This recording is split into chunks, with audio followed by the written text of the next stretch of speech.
My name is Danielle Funston, and I'm the Executive Vice President for Blueprint Technologies. We're a global technology company focused on digital transformation solutions for companies across multiple industries. We're also a cloud-native company, and we help onboard other companies onto the cloud as well.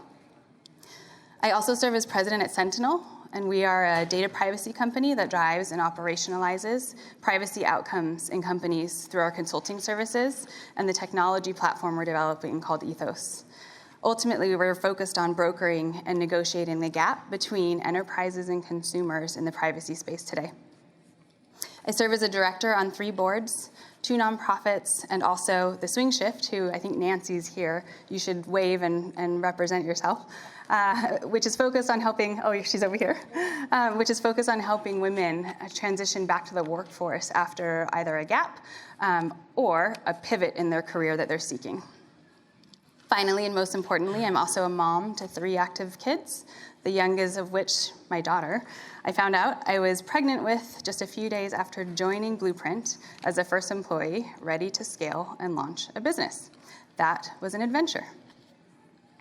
As I was building today's outline for the presentation, I thought about the journey along the way building Blueprint alongside the owners, from myself to over 800 employees in just the first 4 years. The drivers, the challenges, the ups and downs, and ultimately tried to distill it all down to just 5 key principles that we'll talk about today, where we had purposeful strategies and tactics that fueled our success and are repeatable for any business. There are fundamentals that are true in all businesses, certainly. With that said, building a cloud business provides us a unique opportunity and an environment to move with speed and agility that most legacy businesses who haven't modernized yet struggle with today. Finally, I'll just take a quick moment to unpack what we mean by a cloud business. There are a number of interpretations, certainly, but today I'll be talking specifically about a business model that is predominantly cloud native, leveraging SaaS tools and utilizing an employee base that does most of its work in the cloud. All right, principle number 1, know your financial fundamentals. This is incredibly important, and we spend a lot of time in our business teaching this to employees, to fellow businesses in the community, to anyone interested in actually running or otherwise launching a business. Many business owners know surprisingly little about understanding financial statements and cash management. Even more are afraid to admit it. And I think everyone in this room knows that financial literacy, in particular among women, is statistically much lower than males, and that is entirely solvable. Understanding your financials is critical to truly investing strategically in your company's growth strategy and being able to analyze your company's overall impact on the market and your customers. In a cloud business, there's also additional nuance. You're shifting far more investment to your operating expenses rather than capital expenditures, which can be common in some business models. Costly infrastructure and equipment are necessary. However, immediate costs are incurred around things like SaaS tools that manage everything from payroll to marketing analytics to even your applicant tracking system in some cases. The variable costs that these bring to the table need to be projected in your cash forecasts and managed carefully. There's even a growing effort in banking and procurement systems to start facilitating deeper integrations and automation, which might seem attractive to a cloud-native business, but ultimately, don't be fooled, especially for a small business. They're likely not in your favor as you're relinquishing a lot of the control that you actually need. In addition to interpreting financials, learning how to plan and manage things like cash collection and payment terms are levers that you often have the ability to negotiate and change, and often are overlooked. These can make or break your business as you're growing. One rarely talked about risk for many businesses that we like to address frequently is growth. It can actually be that when you're gaining traction and growing your business significantly, that you face the most financial risk. Many businesses get dangerously close to going out of business during periods of growth when not managed very carefully. I'll share a specific example from Blueprint to help illustrate what this can look like. About a year into launching the business, we landed a significant contract that meant doubling our team size and effectively our revenue over the course of about a month. That meant us working around the clock to prepare for the project Everything from sourcing, interviewing, identifying the right candidates, hiring new people, getting training in place, all the operational pieces to actually run a successful project. And all the while we're excited about this new project and the ability to scale our business, it also meant that how the billing cycle and payment terms were with the client, we would have to pay and otherwise provide benefits, as well as all of this additional work and resources, to half of our entire company's staff at least 30 days before we would receive any revenue at all. So what did we do? Our leadership team shared the great news with everyone in the company, thanked them for their amazing work and dedication that really truly drove us to earning that new business, and we celebrated together. Our leadership team then turned around, closed the doors, and immediately talked about how we were going to solve for the problem that was in front of us. Ultimately, how we were going to afford to grow the business. How we wouldn't go out of business by taking on this new book of business. Regardless of the solution, being able to understand our financial position, model how this growth would impact us, and ultimately broker a path forward was the only reason we were able to expand the business aggressively and repeatedly for years since then. We often use the phrase that operations is the center of the universe in our businesses, and financial fundamentals is absolutely critical to that. We've even adapted our own interpretation of financial statements to help better translate accounting speak into a more consumable format for businesses. We love to share and teach our models and our methods, and we hold workshops regularly. Happy to connect after if there's any need that you see for you, as we're passionate about helping successful business owners start and scale their business as well. The second principle I'll talk a little bit about is being customer obsessed. And we just heard a little bit about this in the prior two conversations before me as well. I don't mean this just as a philosophy either. I mean operationalize and truly measure, hold your business accountable to truly customer-centered solutions and outcomes. An offering without customers is a hobby, and it's a very expensive one at that. Understand who your target customer is very well and quickly start interacting and validating what it is that you intend to bring to the market with them. Constantly being customer obsessed gives your business a North Star. It's an operating model that you can always recenter around and points to the most important stakeholders in everything that you're doing. Building a business that brings effective technology solutions to customers requires truly understanding the unique challenges customers face every day. Have a methodology to understand and identify where your customer's at, but more importantly, then how to meet them there and bring them along and help them drive success to their future. Knowing your customer so well that you know where they're going before they can even anticipate it is truly a game changer, and it requires being absolutely customer obsessed. The barrier to entry for new businesses in terms of infrastructure and operations is lower than ever in a cloud-based environment. This means they're not just lower for you, though, they're lower for everyone. Fierce competition, and due to high availability of information, customer expectations are higher than ever as well. On top of that, the ability for your customers to make a change very quickly is easy, making loyalty all that much harder to earn. Differentiating your brand through driving significant, measurable value to your customers is how you can succeed. At Blueprint, we like to leverage lighthouse customers, or early adopters that we have very strong relationships with, to truly inspect our solutions and products through deliberately collecting their feedback and even measuring their behavior along the way. We put our theories to test to ensure that we're not experimenting because we think something might be exciting or interesting, but actually solves true customer value. This not only helps us to continue to learn more about our customers, but it keeps us centered on where they're going and what they need today, rather than getting lost in ideas. One of our key success metrics for our projects and product implementations is the measurable value that we've delivered to our customers, and we often do this through the lens of ROI. Whether through enabling additional revenue acquisition or operational optimization resulting in savings, we expect that we will drive significant ROI in every project that we engage in. Less tangible factors can also be at play and can be just as important in terms of customer satisfaction and trust building. Continually strengthening your relationship through data privacy and security is one of the most important things you can do today for your customers. Cloud business models actually can make this easier, providing tools to actually embed mechanisms like cryptography and monitoring from the beginning.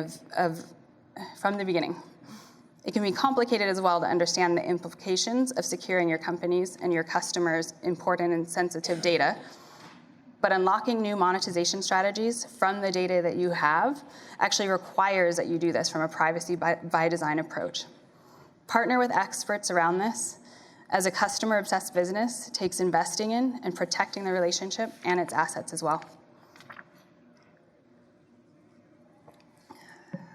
For the third principle, we'll talk a little bit about focusing on business outcomes first. Technology for experimentation's sake isn't useful in the business context, in the same way that data without action is not useful either. It can be easy in a cloud business to become enamored by any number of technologies that we see every day, promising to revolutionize everything that we do. It's important to understand the industry or the domain that you're operating within first, the key drivers and the value chain of your customers, before ever applying any technology solution. Any value that you provide through your offering should be driven by the direct and, remember, measurable impact that it makes on your customer's success. Too often at Blueprint, we end up working with a customer after they've been fatigued by years and teams of consultants and other service providers trying to solve their business problems by actually throwing new technologies at them. They never took the time to stop and understand unique KPIs in the industry or the actual day-to-day experience of business users along the way. Money and time are lost in that case, and ultimately the most high-value business use cases aren't even addressed.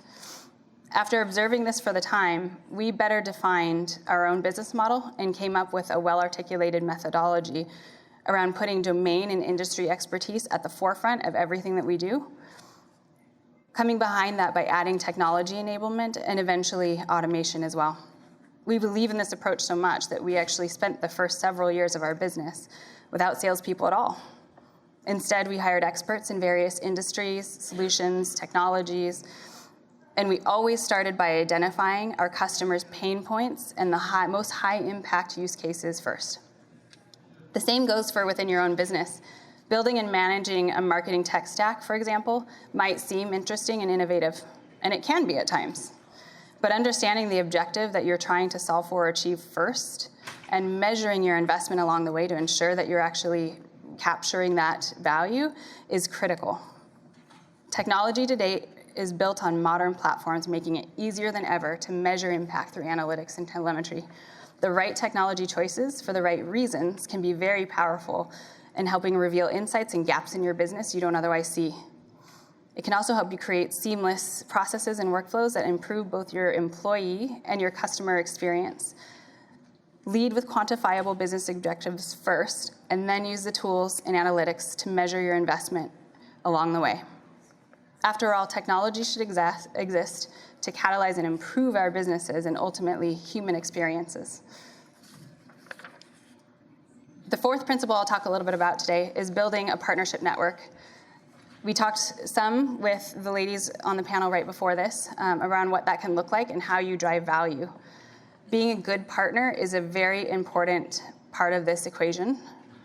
You can't do everything on your own, and you certainly don't want to try. Engage with partners that offer complementary services and solutions.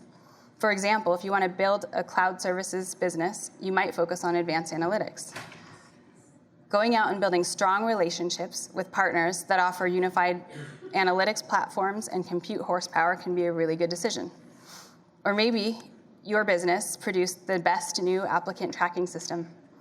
Partnering with a large cloud provider that your customers are already on and becoming a trusted, verified SaaS offering through that partnership can truly develop ease of customer onboarding and an efficient economy of scale. Remember that true partnerships are reciprocal. Invest in identifying new use cases with your clients and introduce your partners to them as well. Similarly, clearly define what you offer and demonstrate your capabilities to your partner so that they are inclined to walk into their customers and bring you into the conversation and the opportunities as you fit. Real partners are dynamic and engaged.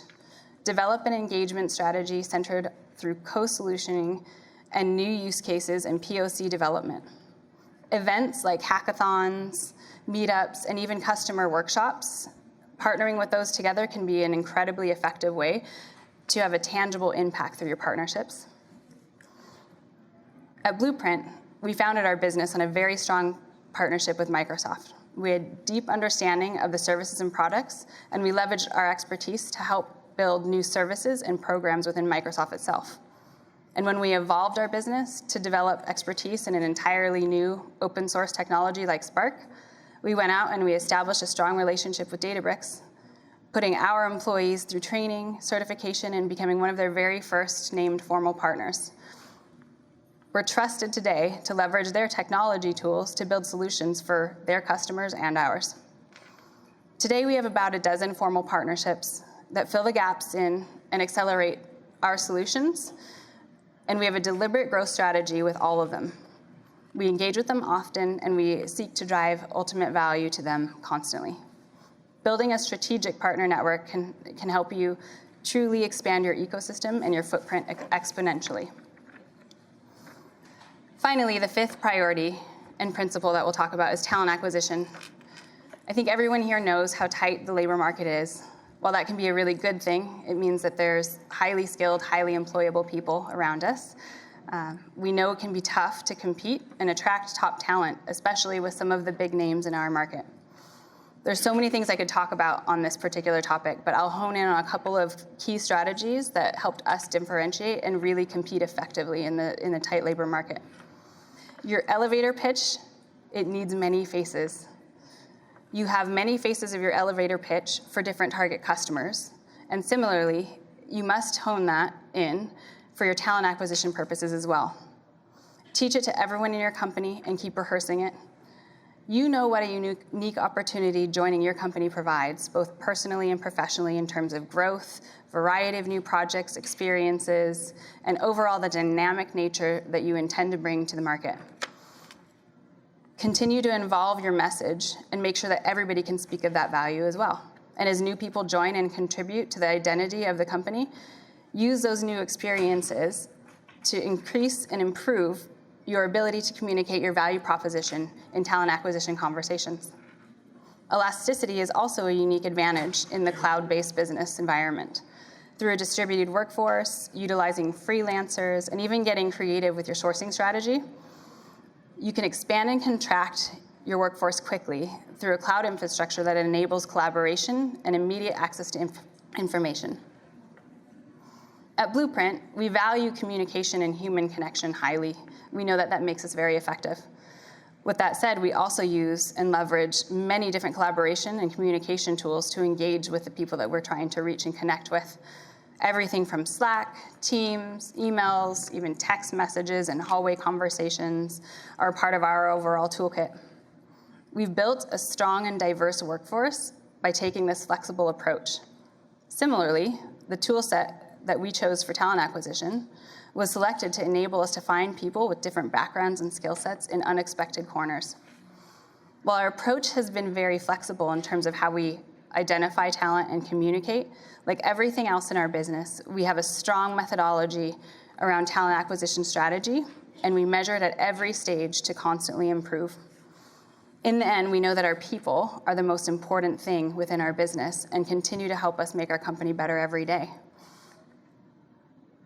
We talked a little bit about 5 principles that we built Blueprint on and that really comprise a strategy to driving a successful and profitable cloud business today. We didn't even touch on go-to-market strategy, marketing and brand development, the value of strategic planning. There's so many areas that are absolutely critical. But today, I hope that you learned a little bit about some of the really core fundamental and repeatable strategies that you can use to grow and scale your business quickly. Thank you so much.